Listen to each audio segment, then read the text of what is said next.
주님의 사랑은 우리를 회복시키시는 건데요.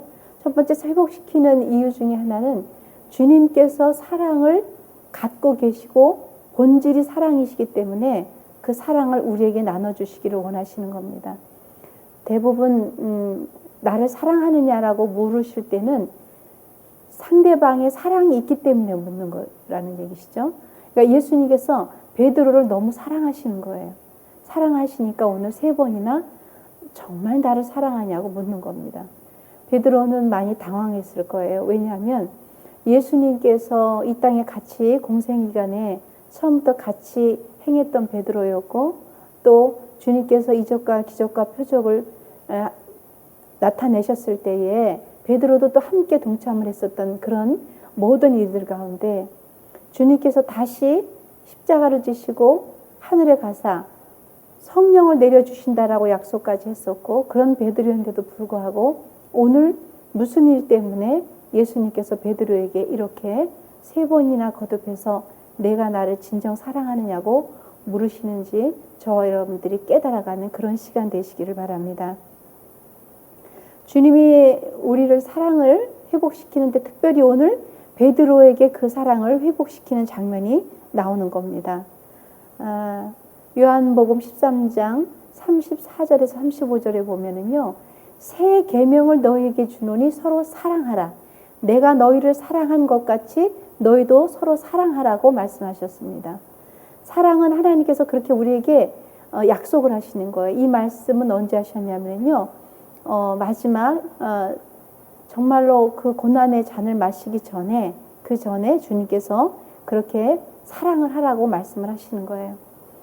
그때 베드로가 그렇게 말을 합니다. 뭐라고 얘기하면 모든 사람이 사랑을 놓을 수 있지만 나는 절대로 주님을 버리지 않겠다는 얘기를 하는 거죠. 우리는 이 땅에 살면서 사랑 없는 고백에는 어떤 것이 있느냐 하면요. 사랑을 할 줄 아는 사람, 내가 상대를 사랑할 때 사랑하느냐고 묻는 거예요. 그러니까 오늘 주님께서 말씀하시는 게 그런 겁니다. 정말 요한의 아들 시몬아 내가 나를 사랑하느냐라고 물으시는 거는 예수님께서 베드로를 사랑하신다는 그런 얘기가 있는 겁니다. 오늘 말씀 저랑 보셨던 서로 사랑하라. 서로 사랑하는 것이 새로운 계명이라 그랬습니다. 이 땅에 살면서 사랑이 온전히 없을 때 느껴지는 건 뭐냐면요. 우리가 기쁨을 함께 나눠야 되는데 사랑 없는 기쁨은 그것이 질투로 유발할 수가 있습니다. 사랑 없는 기쁨을 나눌 때는 두 사람은 기쁨을 얘기하는 건데 그 기쁨이 함께 나눠지는 기쁨이 아니라 자랑하는 것 같으네. 혼자 뭐가 이렇게 잘 되는 것 같지? 나는 뭔가 이렇게 떨어지는 것 같아? 라고 질투가 일어나는 거죠. 참 사랑과 참 사랑이 아닐 때의 차이점이 그렇다는 얘기입니다. 우리는 살면서 아픔은 공유할수록 또 이렇게 작아진다 그래요. 그런데 온전한 사랑이 없을 때 아픔을 얘기할 때 그것이 어떻게 반응이 일어나냐면은 그것이 약점으로 일어나는 거예요. 약점으로 나타나서 내가 정말로 그것을 이해하고 그 마음을 기쁨을 함께 누리고 그분의 아픔을 함께 누리기보다는 그렇지 않은 사랑이 왔을 때는 그것이 질투와 약점으로 받아들여지는 거죠. 그래서 사람들이 누군가가 내 마음을 이해할 수 없다 그러는 거예요. 사랑은 그렇게 큰 힘을 갖고 있습니다. 사랑이란 본디 하나님께서 와서 하나님의 본질이기 때문에 우리에게 그 사랑이 머물러 있으려면 우리도 오늘 베드로와 함께 주님 안에서 다시 회복돼가는 그런 은혜가 저와 여러분들에게 있기를 바랍니다. 요한복음 21장 3절 말씀 보면은 시몬 베드로가 나는 물고기 잡으러 가노라 하니 그들이 우리와 함께 가겠다고 나가서 배에 올랐으나 그날 밤에 아무것도 잡지 못하였다고 했습니다. 베드로는 예수님이 약속을 하시고 그리고 십자가에서 사명을 다 감당하셨음에 그럼에도 믿음이 연약하고 온전한 성령을 받아들이기 전에 베드로는 다시 옛길로 돌아가는 거였어요. 옛 밤 바다로 다시 가서 내가 배에서 고기를 낚던 그런 신분으로 다시 돌아갔습니다.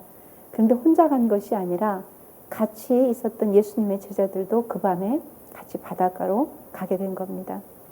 우리에게 주시는 말씀은 우리는 실족할 수가 있다는 것을 말씀하고 계시는 거죠. 그런데 베드로가 그 밤바다에 가서 다시 우리는 옛길로 가자.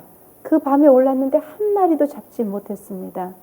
외로운 밤바다에 있었던 베드로는 예수님도 손을 놓았고, 그리고 그나마 바다에 가서 평생 본업이었던 그 고기를 낚으려고 했는데 밤이 맞도록 아무것도 하지 못했던 거죠.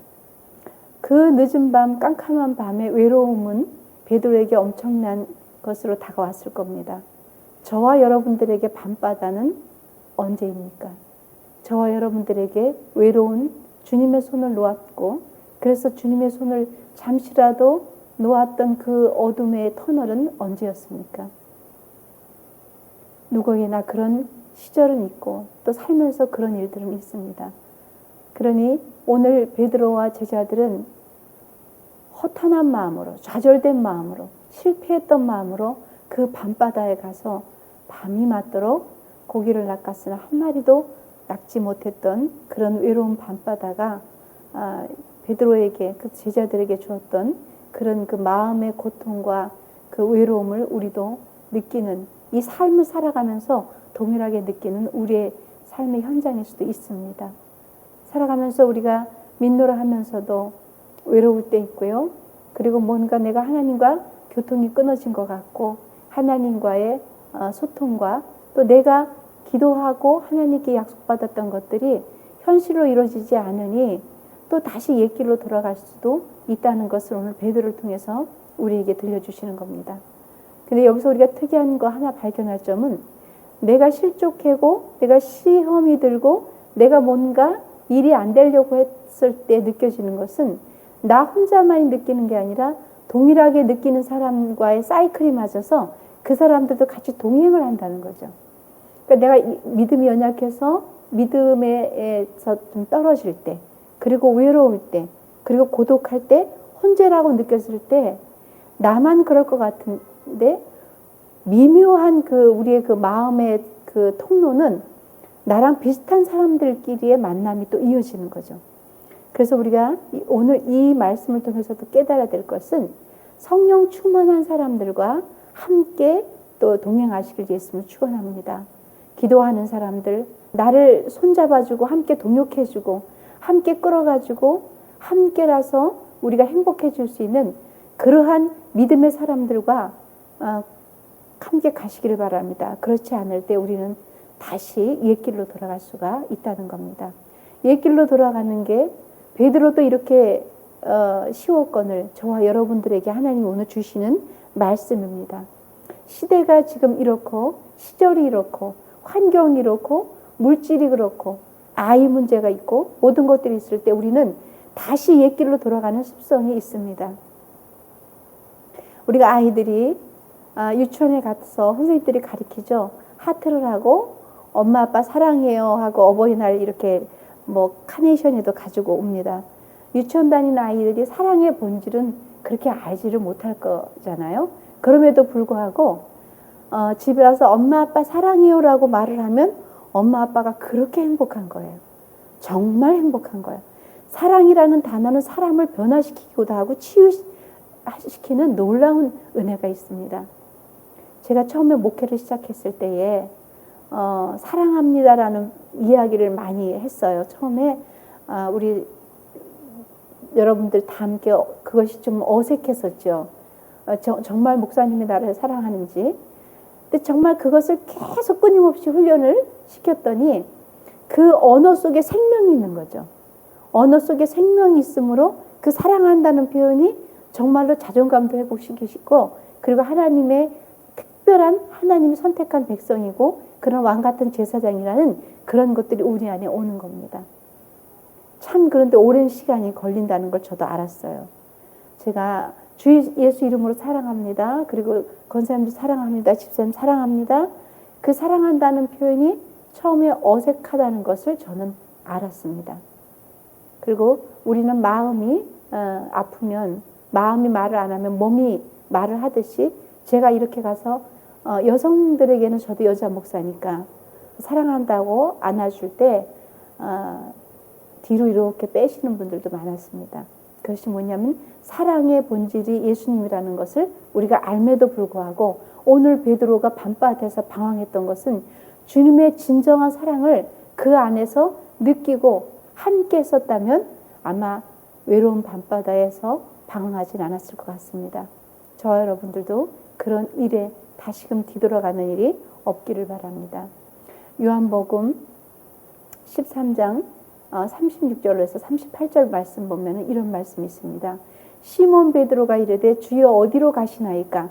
예수께서 대답하시되 내가 가는 곳에 내가 지금은 따라올 수 없으나 후에는 따라오리라. 베드로가 이르되 주여 내가 지금은 어찌하여 따라갈 수 없나이까? 주를 위하여 내 목숨을 버리겠나이다. 예수께서 대답하시되 내가 나를 위하여 내 목숨을 버리겠느냐? 내가 진실로 진실로 내가 이르노니 닭 울기 전에 내가 나를 3번 부인하리라 라고 말씀하셨습니다.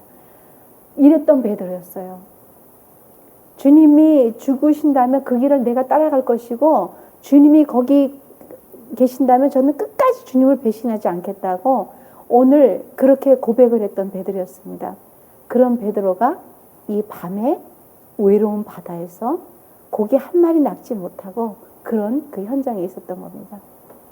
성령 충만하냐 충만하지 않느냐의 차이점은 내 마음이 그렇게 요동친다는 거죠. 마치 밤바다에 그 파도 치는 그 일렁이는 거대한 그 소용들이 치는 파도의 그 물결처럼 우리의 마음도 그렇다는 겁니다. 베드로가 그런 고백을 끊임없이 하나님께 했습니다. 예수님께 주는 그리스도시요 살아계신 하나님의 아들이다라고 고백을 했고요. 그런 고백 속에서 오늘도 이 말을 한 거예요. 주님, 절대 저는 주님을 버리지 않습니다.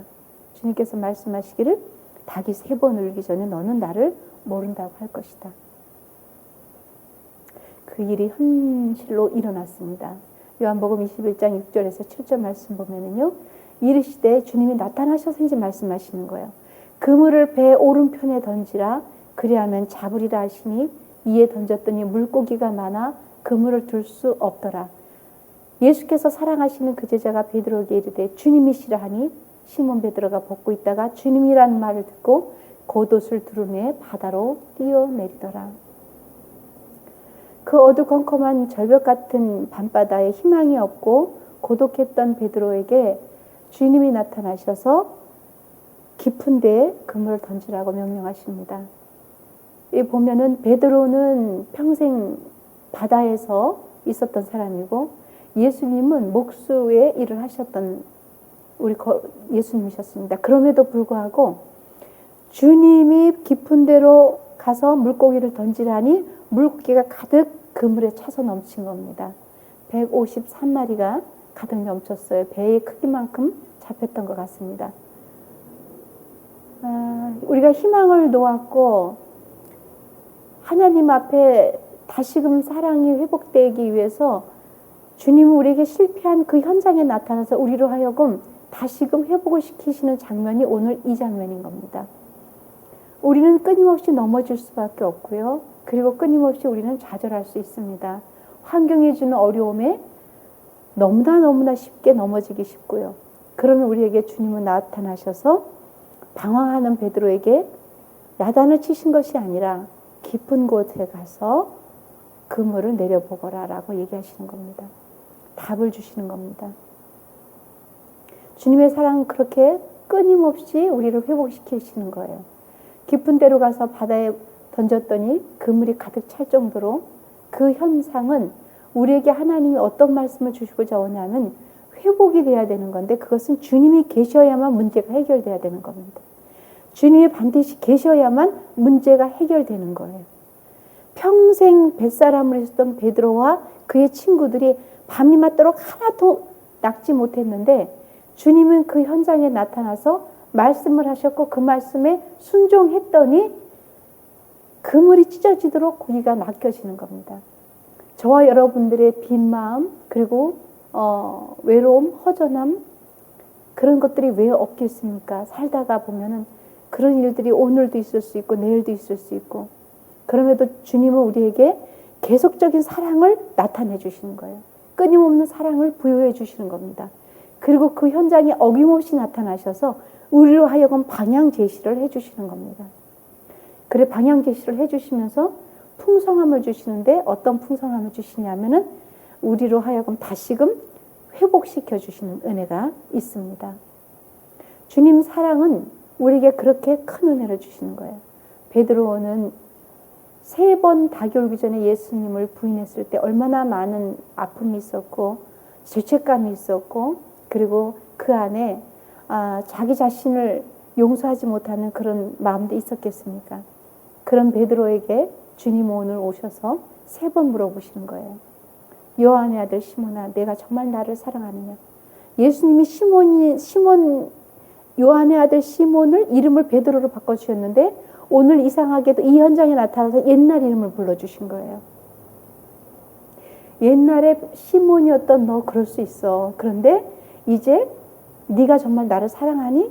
그것은 뭐냐면 내가 너를 얼마나 사랑하는지 아니라는 말씀이신 거예요. 내가 정말 이 밤바다에 너가 이렇게 외롭고 사랑을 잃었는데 너 정말 나를 사랑하니라고 물으시는 것은, 역으로 얘기하면 주님은 너를 너무 사랑하신다, 이 말씀을 주시는 겁니다. 그래서 우리에게 회복시키신 하나님께서 은혜를 주시는데, 베드로에게 주셨던 그 은혜가 저와 여러분들에게 있기를 바랍니다. 왜 주님은 그렇게 죄책감에 시달려서 예수님을 배신했고 정말 부인까지 했고 나중에 저주까지 했던 그 베드로에 나타나서 3번을 말씀을 하셨을까요? 내 양을 치라고 하셨어요. 저와 여러분들은 다 하나님의 양입니다. 우리는 모두가 하나님의 양이에요. 하나님이 그토록 사랑하는 양이기 때문에 하나님의 관심은 오직 저와 여러분들에게 있는 겁니다. 예수를 믿는 자들, 그들에게 관심이 있으신 하나님께서 오늘도 말씀하시기를 내 양을 치라, 내 양을 먹이라. 베드로에게 사랑을 다시금 깨닫게 해주시고, 2번째는 어떻게 하셨냐면 주님의 사랑으로 사명을 회복시키시는 겁니다. 베드로는 사명을 완전히 놓아버렸어요. 친구들하고 다시. 그런데 누가복음 4장 18절에서 19절 말씀에 보면은 주의 성령이 내게 임하셨으니 이는 가난한 자에게 복음을 전하게 하시려고 내게 기름을 부으시고 나를 보내사 포로된 자에게 자유를, 눈먼 자에게 다시 보게 함을 전파하며 눌린 자를 자유롭게 하고, 이렇게 말씀하십니다. 주의 사랑이 임할 때 모든 눌린 자에게 자유가 일어나고요, 억눌렸던 자들에게 기름 부어주시는 그 은혜가 저와 여러분들에게 있기를 바랍니다. 하나님이 사명자의 은혜를 다시 부어주시는데요, 그 부어주신 은혜가 베드로로 하여금 다시금 그 일을 할 수 있도록 일으켜 세워주시는 거예요. 그것이 뭐냐면은 베드로, 시몬아, 네가 정말 나를 사랑하느냐 얘기를 하시죠. 내가 이 사람들보다 나를 더 사랑하느냐. 하나님의 사랑을 깨닫는다면 하나님 사랑이 우선이 되어야 될 줄 믿으시기 바랍니다. 하나님의 사랑을, 죽음보다 강한 그 사랑을 십자가에서 나에게 보내셨고, 그래서 내 죄가 적나라하게 드러나고 나 대신 죽어주신 그분의 사랑이 내 모든 죄를 도말하셨다는 그 사랑을 느끼는 순간, 우리는 주님을 사랑한다면 그 사랑이 주님이 말씀하신 이 사람들보다 나를 더 사랑하느냐. 때로 어떤 분들은 하나님은, 예수님은 좀 이기적이지 않으실까요?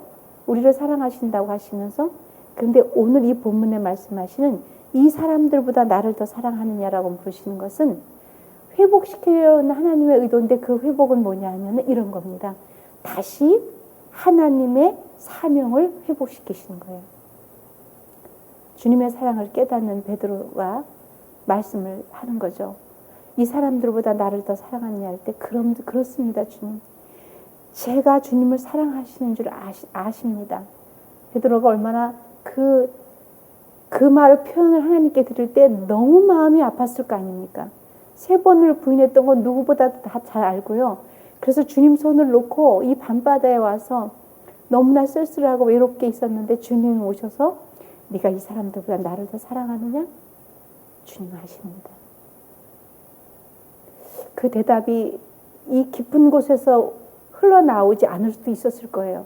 그럼에도 주님은 그것을 인정해 주시는 거죠. 그리고 또 이어서 또 물어보시는 거예요. 정말 그렇게 한다면 네가 내 양을 먹이라 그러는 거예요. 또 두 번째, 요한의 아들 시몬아, 내가 나를 사랑하냐고 또 두 번째 물어요. 그럴 때 베드로는 그렇게 얘기하죠. 정말 주님 아십니다. 그럴 때도 베드로의 마음은 그렇게 외로운 마음, 또 슬픈 마음, 그리고 죄송한 마음이 또 있었을 거예요. 그럴 때 주님은 내 양을 치라고 또 말씀하시는 거예요.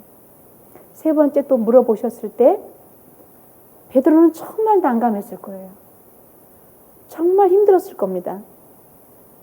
너가 정말 나를 사랑하느냐? 했을 때 베드로가 그렇게 얘기하죠. 정말 이제는 근심하여서 얘기했어요. 주님 모든 것을 아시오매 내가 주님을 사랑하시는 줄을 주님께서 아시나이다라고 했을 때 주님은 우리 그랬을 거 아니에요. 그렇게 하는 그걸 아는 사람이 나를 그렇게 배신했니? 라고 물었을 수 있는데 주님은 그렇게 안 하셨어요. 어떻게 하셨어요? 그렇게 말할 때 그래 내 양을 먹이라 그런 거죠. 하나님의 관심은 사명의 회복이었습니다. 사명자의 회복이 그렇게 중요한 겁니다. 베드로는 회복을 하기 시작한 거예요. 완전히 회복하는데 주님 저를 그렇게 사랑하시는 것을 알았습니다. 저 이제 주님의 은혜 가운데 주님의 참 사랑의 사명자가 되겠습니다라고 말씀을 드리는 겁니다. 사도행전 2장 1절로 4절 보면 그렇게 말씀하십니다. 오순절 날이 이미 이름에 그들이 다 함께 한 곳에 모였더니 호련히 하늘로부터 급하고 강한 바람 같은 소리가 있어 그들이 앉은 온 집에 가득하여 마치 불의어처럼 갈라지는 것들이 그들에게 보여 각 사람 위에 하나씩 임하여 있더니 그들이 다 성령의 충만을 받고 다 성령의 말하게 하심을 따라 다른 언어로 말하느니라. 아멘입니다. 여러분 이제 기도를 했더니 성령 충만해지기 시작한 거예요. 베드로가 하나님 예수님과 함께 다니면서 예수님과 기적과 이적과 표적을 보고 말씀을 들었지만 베드로에게 부족했던 기도였던 것 같습니다. 그래서 다 모여서 기도했던 거예요. 베드로가 기도하기 시작했고 다시금 이제 주님이 나를 진짜 사랑해. 이 사랑은 그런 사랑이 아니야. 내가 3년간 예수님을 정말 쫓아다녔던 그런 사랑이 아니야. 그리고 기도했더니 각 사람의 성령님께서 부어주시는 거예요. 그래서 사도행전 2장 38절 말씀을 보면은 베드로가 이르되 너희에게 각각 이제 회개하여 각각 예수 그리스도의 이름으로 세례를 받고 죄 사함을 받으라. 그리하면 성령을 선물로 받으리니 할렐루야입니다. 성령을 선물로 받을 수 있다는 겁니다. 이제는 베드로는 성령의 선물로 받음으로 말미암아 사도행전 3장 4절 6절을 보면은 베드로가 요한과 더불어 주목하여 이르되 우리를 보라 하니 그가 그들에게 무엇을 얻을까요? 바라보거늘 베드로가 이르되 은과 금은 없거니와 내게 있는 것을 내게 주노니 나사렛 예수 이름으로 일어나 걸으라. 아멘. 바뀐 거예요. 베드로는 완전히 바뀐 거예요. 내가 금과 은이 필요한 것이 아니다. 이제는 예수 그리스도 그분이면은 너는 걸을 수 있다는 겁니다. 베드로는 완전히 딴 사람이 된 거예요. 하나님의 은혜로 완전히 완벽하게 변한 겁니다. 베드로전서 4장 11절 말씀을 보시면은 만일 누가 말하려면 하나님의 말씀을 하는 것 같이 말하고 누가 봉사하려면 하나님이 공급하시는 힘으로 하는 것 같이 하라. 이는 범사의 예수 그리스도로 말미암아 하나님이 영광을 받으시게 하려 함이니 그에게 영광과 권능이 세세히 무궁토록 영원히 있으리로다. 아멘. 완전히 제자로 바뀐 베드로를 향해서 저와 여러분들에게 주시는 말씀입니다. 오늘 첫째는 내가 나를 사랑하느냐라고 하실 때 회복을 시켜주셨습니다. 그리고 두 번째 사명자로 만드셨습니다. 우리 모두가 사랑을 회복하고 사명을 회복해서 하나님 앞에 세세히 무궁토록 그에게만 영광을 돌리시는 저와 여러분들이 되시기를 예수 이름으로 축복드립니다.